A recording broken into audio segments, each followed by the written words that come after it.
Growing up, my relationship with my parents was anything but smooth. It wasn't the kind of home where love or warmth flourished. My memories of them are clouded by tension and fear.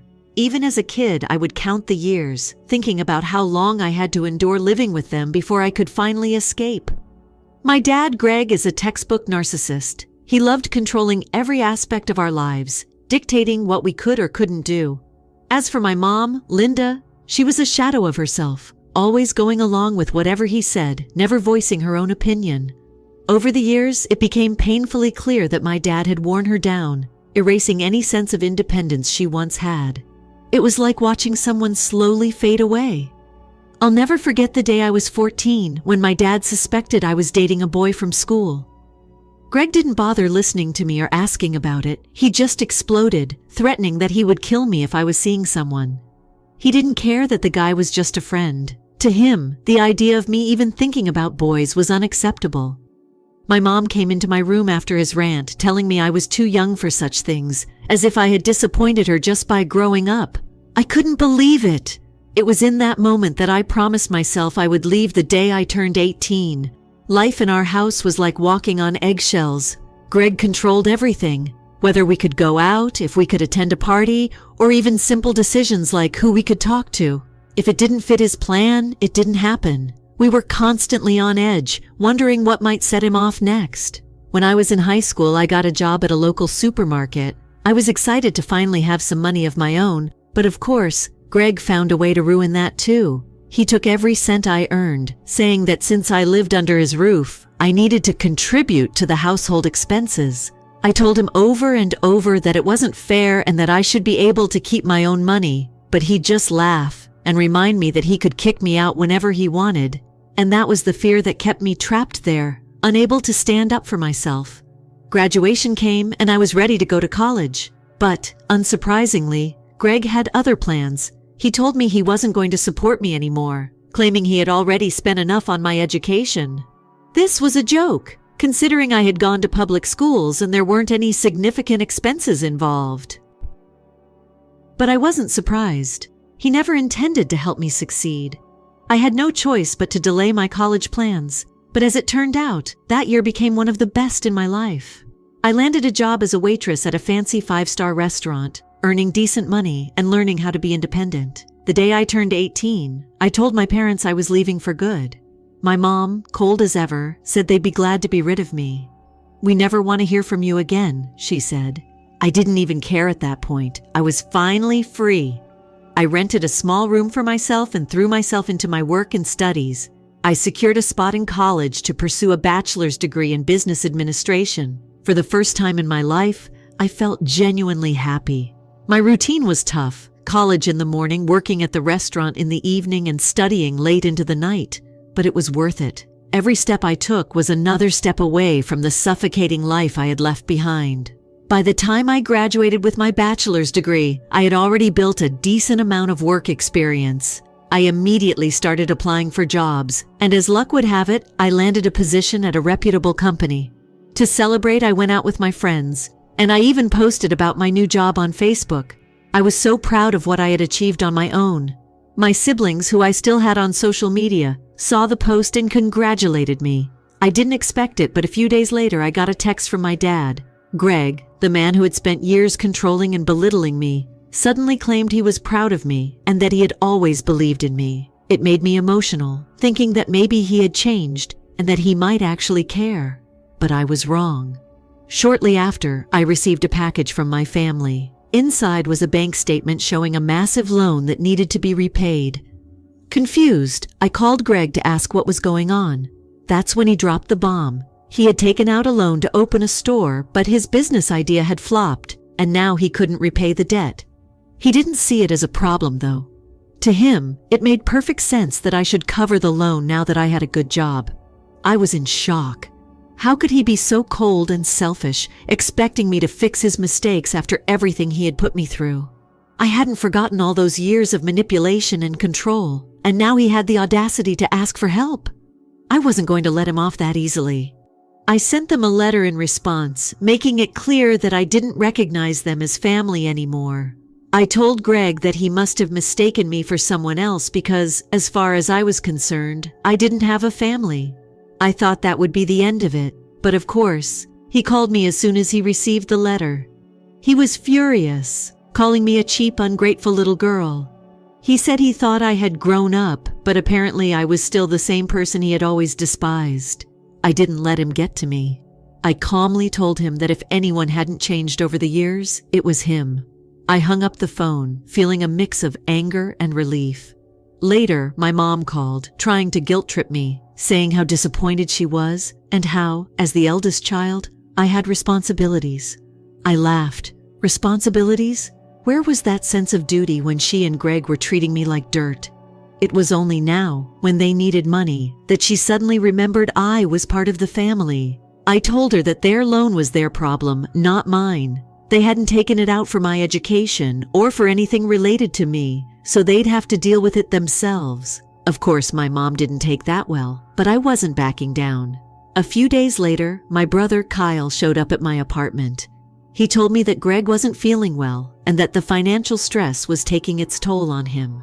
Kyle tried to convince me to help, saying I shouldn't seek revenge on our dad. I looked him straight in the eye and told him that Greg's misery was his own doing. He had made everyone else miserable for years, and now it was catching up to him. Kyle stormed out, furious, saying I was the worst daughter he had ever known. But I didn't care. I wasn't about to let them manipulate me again. After my brother Kyle left, I thought maybe, just maybe, my family would finally get the message and stop trying to manipulate me. But of course, that was too much to hope for. It wasn't long before Greg called again, trying a different tactic. Instead of demanding I pay off the entire loan, he asked if I could just help with a few installments. He said he'd figure out a way to handle the rest later, and even promised to pay me back, though I knew better than to believe him. I couldn't help but laugh at the irony. After years of neglect and control, they were coming to me, expecting me to save them. I told Greg that I wasn't in a position to help. I was in the process of moving apartments and needed my money for that. I made it clear that they shouldn't expect anything from me, not now, not ever. His problems were his own, just like mine had always been. I had spent years surviving without their support, and now they would have to do the same. Greg wasn't used to hearing no from me, so he kept calling, trying to twist the situation in his favor. Each time he tried, his tone shifted, from emotional blackmail to guilt trips and then to outright threats. But I wasn't the scared, helpless girl I used to be. This time, I was ready. Over the years, I had saved every piece of evidence that showed how toxic they had been. I had the texts where Greg had threatened to kick me out, the guilt-tripping messages from my mom, and even letters they had sent when they thought I was going to be financially successful. I knew their games, and I had no intention of playing anymore. With that in mind, I decided to take a step that would protect me once and for all. I filed for a restraining order against my family. It was a difficult decision, not because I felt bad for them, but because part of me still clung to the idea that family was supposed to be something better. But after everything they had put me through, I knew I needed to make this break official. I needed to create a boundary they couldn't cross. Thankfully, I had more than enough evidence to back up my claims. The restraining order was granted without much trouble, and just like that, a huge weight was lifted off my shoulders. Greg and Linda were legally barred from contacting me, and for the first time in years, I felt safe. I thought this would be the end of it, but that wasn't the case. I still couldn't shake the resentment I felt toward them, especially after Kyle's visit. The way he had tried to guilt me into helping Greg out, the way he talked about responsibilities as if I hadn't spent years being treated like an outsider, it was infuriating. They had never been there for me, and now that I was doing well for myself, they were trying to cash in on it. That's when I decided to do something a little drastic. Maybe it wasn't the most mature move, but at that point, I didn't care. I went back to my parents' house, took a bunch of photos of the place, and posted them online, advertising their house for sale. I used Greg's phone number in the ad, so any potential buyers would call him directly. It was my way of letting them know that if they didn't get their act together, they would end up losing everything. A couple of days passed before Greg called me, furious. He demanded to know why I would do such a thing, saying that putting the house up for sale without their consent was the worst thing a daughter could do to her parents. He threatened to report me to the police, but I knew he wouldn't follow through. I wasn't scared anymore. I told him I was just trying to help, and if he was too stubborn to see that, it wasn't my problem. He hung up on me after shouting some more insults, but I didn't let it get to me. I took the ad down later that day, not because I felt bad, but because I had made my point. They needed to know that I wasn't going to be pushed around anymore. For weeks after that, Greg kept calling. Every time it was the same story. He asked if I could help with the loan, just a little bit, and promised that this time he would find a way to repay me. I stood my ground, telling him over and over that his financial mess was his own responsibility. He kept pushing, trying to play the sympathy card, but I refused to budge. Eventually, I had enough of the constant calls. I blocked his number and went on with my life, feeling a sense of freedom I hadn't felt in years. It was like cutting off the last tie that had kept me connected to them. I knew that if I hadn't built a life for myself, they wouldn't have cared to reach out to me at all. The only reason they were interested in me now was because they thought I could fix their problems, but I wasn't their solution. A few weeks later, I got another call, this time from Kyle. He told me that Greg was in bad shape and that the financial stress had finally caught up to him. He was trying to make me feel guilty again, saying that if Greg's health continued to decline, it would be partly my fault for not helping, but I wasn't falling for it. I told Kyle that Greg's misery was of his own making. He had spent years making our lives miserable, and now he was facing the consequences of his actions. Kyle wasn't happy with my response, of course. He accused me of wanting to see our parents suffer and of being the worst daughter he'd ever known. I just shrugged it off. I wasn't responsible for them anymore. I had my own life, and I wasn't about to sacrifice my happiness for people who had done nothing but hurt me. To top it all off, I decided to take one last step. I called Greg and told him that while I couldn't help financially, I was willing to give him some advice. I suggested he sell the house and use the money to pay off the loan. Greg was outraged, accusing me of wanting to see them on the streets, but I didn't care. I reminded him that if he didn't sell the house, the bank would do it for him eventually. Maybe they could rent an apartment, but their days of living in that house were numbered. Kyle came to visit me one last time after that, still angry about the whole situation. He said I was heartless and that I was taking revenge on Greg when I should be helping him in his time of need. I told him flat out that Greg had brought this on himself. I had spent years working hard to get where I was, and I wasn't about to throw it all away because Greg made a series of bad decisions. If he really needed money, he could sell the house and deal with the consequences. That was the last time I saw Kyle. He left in fury, saying I had no sense of family and that I was cruel for turning my back on them. But in my mind, they had turned their backs on me a long time ago. I had just never seen it as clearly as I did now. After Kyle left, I expected some sense of finality, like I had finally put an end to this whole mess with my family. But that's not how life works, is it? Even though I had drawn my boundaries and stood my ground, the emotional weight of everything still lingered. It's not easy to just turn off years of resentment and pain, no matter how much I tried to convince myself that I was done with them. For weeks, I carried a strange mix of relief and guilt. I knew I had made the right decision by cutting them off, but there was still that voice in the back of my mind, reminding me that they were my family. It's funny how, even when you know something is toxic, the idea of family still has a way of making you second-guess yourself. I tried to focus on my life, on the things I had worked so hard to build. My job was going well, and I had even started thinking about moving into a bigger apartment now that I was more financially stable. For the first time in years, I was in control of my own life. No one telling me what to do, no one trying to manipulate me. It felt good, but there were moments when I couldn't help but wonder what my parents were doing. Were they still struggling with the loan? Did Kyle ever get over our argument? The questions lingered, but I forced myself to push them aside. One night, as I was scrolling through social media, I saw a post from my sister, Claire.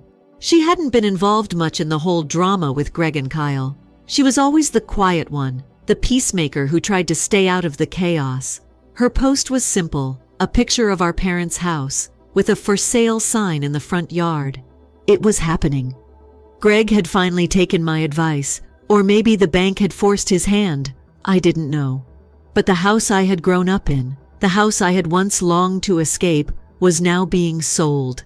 I thought seeing the picture would give me some satisfaction, but instead, it left me feeling hollow. The house represented so much more than just bricks and mortar. It was the place where I had endured years of control, fear, and manipulation. Seeing it being sold didn't feel like a victory. It just reminded me of everything I had lost, including the family I had hoped for, but never truly had. Claire reached out to me a few days later, asking if we could meet up. We hadn't talked much since I left, and I was curious about what she wanted to say. When we met for coffee, she seemed different, more serious, like the weight of everything had finally caught up to her.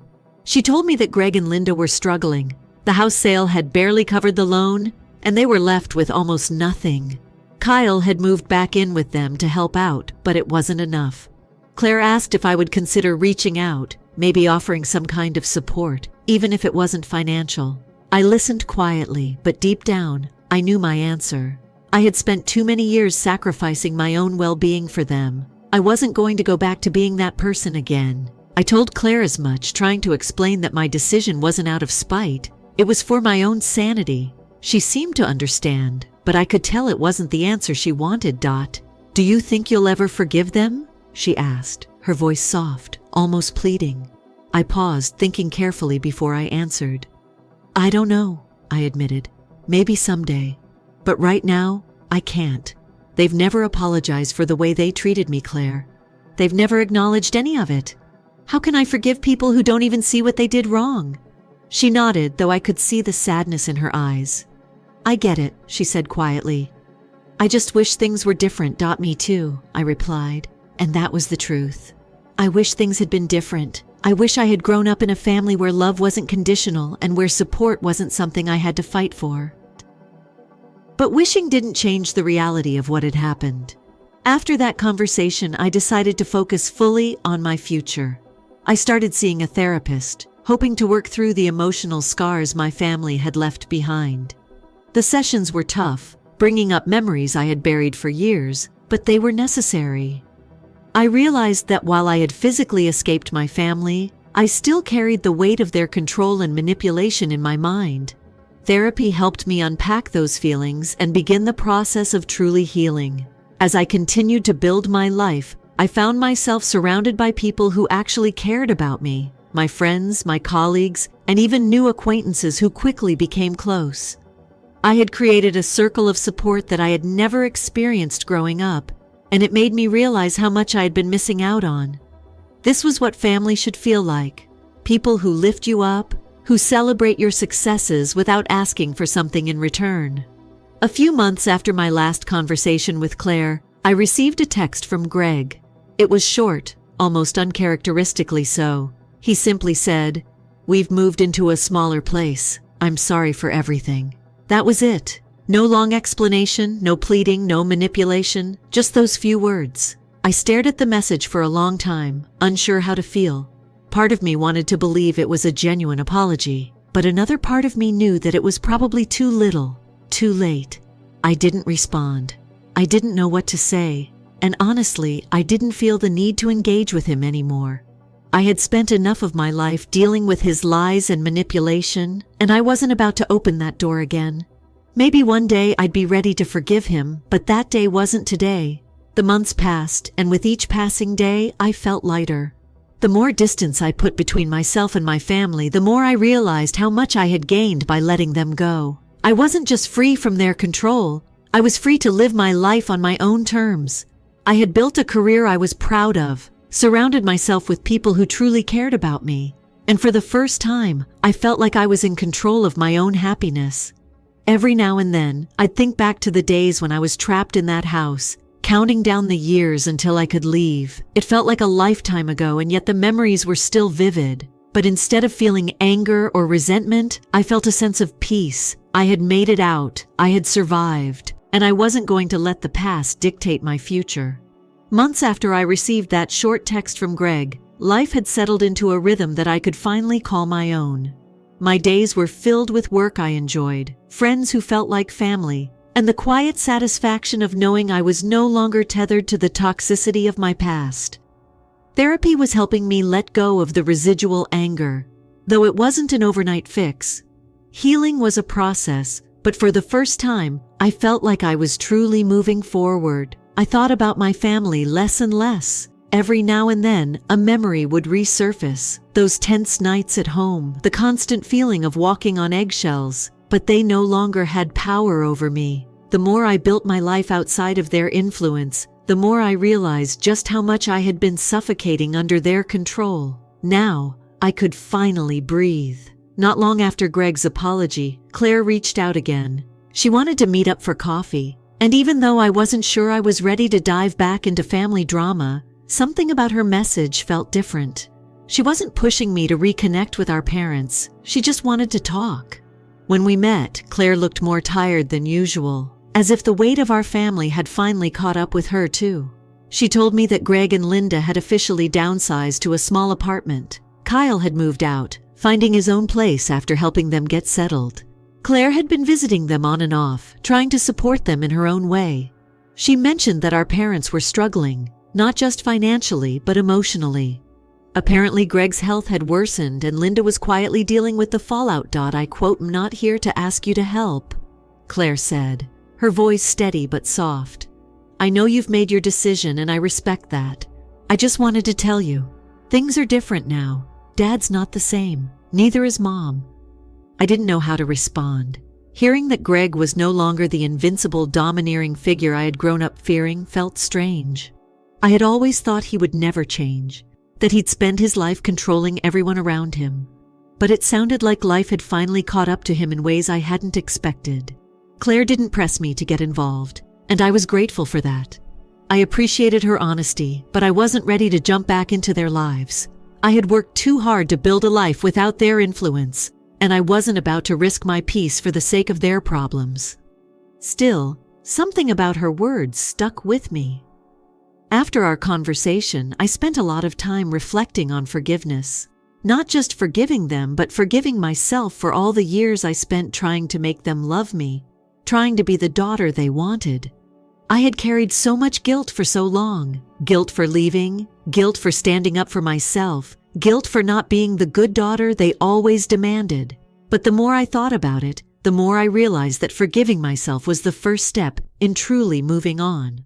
One evening, I sat down with my journal and started writing out everything I had been holding on to. Every resentment, every hurtful word, every time they had made me feel like I wasn't enough. I poured it all out onto the page, not for them, but for me. I wrote about the times Greg had made me feel small, about Linda's silence and complicity, and about Kyle's attempts to guilt me into helping. And then I wrote about what I had gained by leaving it all behind, my independence, my strength, and the life I had built for myself. When I finished writing, I felt lighter, like I had finally let go of a burden I had been carrying for too long. It didn't mean I was ready to forgive Greg or Linda, but it meant that I was ready to forgive myself for needing to leave them behind. A few weeks later, I received another message from Claire. This time, it wasn't about our parents. She was getting married and wanted to know if I would be there for her. She wasn't asking for anything big, just my presence. For the first time in a long while, I felt a sense of connection to my sister. We had been through so much together, even if we had taken different paths to get here. I told her I would come. At her wedding, I saw my parents for the first time in over a year. Greg looked older and frailer than I remembered, and Linda seemed quieter than usual. They didn't approach me, and I didn't feel the need to speak to them either. There was no confrontation, no emotional reunion. Just a quiet, mutual understanding that we had all gone our separate ways. As I watched Claire walk down the aisle, I realized that I didn't feel the anger or resentment I once had. I didn't feel the need to prove anything to my parents or seek their approval. I was there for Claire, and that was enough. After the ceremony, I congratulated her and she hugged me tightly. "I'm glad you're here," she whispered, and in that moment I knew that while I might not have a traditional family, I still had connections worth keeping. Claire had always been the one who tried to bridge the gap, and while I didn't owe anything to our parents, I felt grateful for my relationship with her.